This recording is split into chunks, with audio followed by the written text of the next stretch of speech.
Hey everyone, it's Rob from TonerBuzz, and we're going to use our Samsung color laser printer to make a replica of this cool Eric Clapton guitar.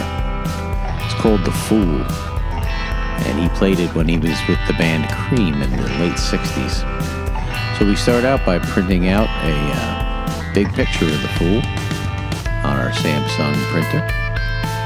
We cut these to size.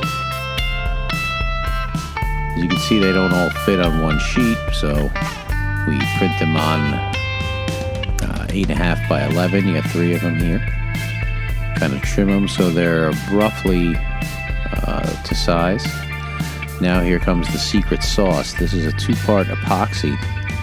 It's a long set epoxy. It takes about 15 to 20 minutes before it gets hard, so you have some working time to position the paper right. And what this epoxy does is it dissolves the wood, the paper fibers, and just leaves the toner, which has a waxy kind of feel to it. So you'll be left with a toner covered guitar with an epoxy adhesive.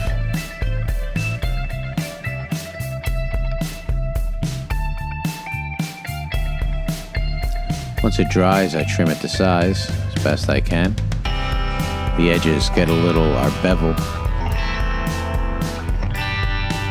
Here we work on the headstock where we can fit our tuning pegs. Same method was used here where we printed out a picture of the headstock and cut it to size and epoxied it on there. Now I'm going to take a few minutes to shape the back control cavity cover. Here's more secret sauce. Now we put this clear epoxy over the entire guitar. And you can see what happens is when it dries, it leaves a nice mirrored finish, but it has these kind of holes, these kind of divots where the epoxy leaves like these gaps. So I'll have to go back and fill these gaps. But then once you're done, you sand and sand and sand. And eventually, you get a surface that's very smooth.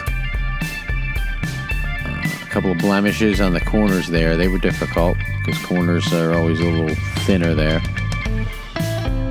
And we used the same procedure on the Pickguard here.